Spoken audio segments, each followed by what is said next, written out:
Therefore by the like were they punished worthily, and by the multitude of beasts tormented.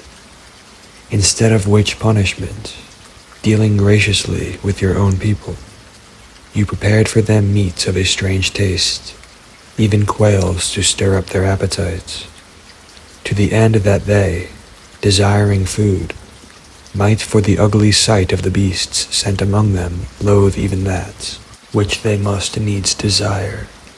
But these, suffering penury for a short space, might be made partakers of a strange taste. For it was requisite that upon them exercising tyranny should come penury, which they could not avoid, but to these it should only be shown how their enemies were tormented.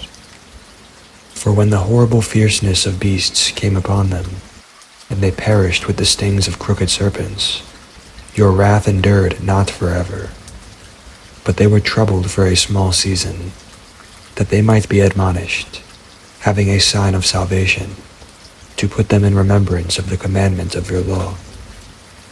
For he that turned himself toward it was not saved by the thing that he saw, but by you, that are the Savior of all. And in this you have made your enemies confess, that it is you who delivers from all evil. For them the bitings of grasshoppers and flies killed, neither was there found any remedy for their life, for they were worthy to be punished by such.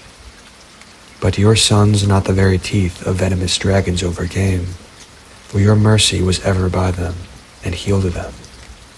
For they were pricked, that they should remember your words, and were quickly saved, that not falling in deep forgetfulness, they might be continually mindful of your goodness. For it was neither herb nor mollifying plaister that restored them to health, but your word, O Lord, that heals all things. For you have power of life and death. You lead to the gates of hell, and bring up again.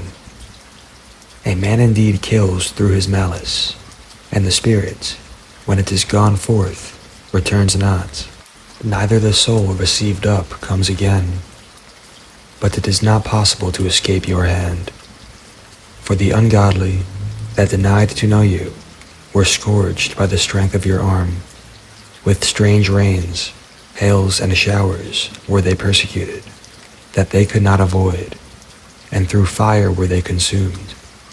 For, which is most to be wondered at, the fire had more force in the water, that quenches all things, for the world fights for the righteous. For sometime the flame was mitigated, that it might not burn up the beasts that were sent against the ungodly, but themselves might see and perceive that they were persecuted with the judgment of God. And at another time it burns even in the midst of water above the power of fire, that it might destroy the fruits of an unjust land.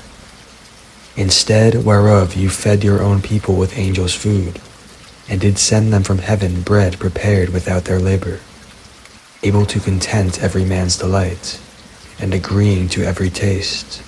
For your sustenance declared your sweetness to your children, and serving to the appetite of the eater, tempered itself to every man's liking. But snow and ice endured the fire, and melted not, that they might know that fire burning in the hail, and sparkling in the rain, did destroy the fruits of the enemies. But this again did even forget his own strength, that the righteous might be nourished. For the creature that serves you, who are the Maker, increases his strength against the unrighteous for their punishment, and abates his strength for the benefit of such as put their trust in you. Therefore even then was it altered into all fashions, and was obedient to your grace, that nourishes all things, according to the desire of them that had need.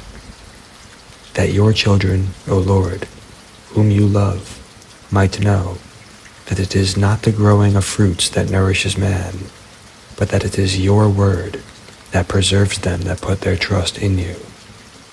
For that which was not destroyed of the fire, being warmed with a little sunbeam, soon melted away, that it might be known that we must prevent the sun to give you thanks, and at the dayspring pray to you.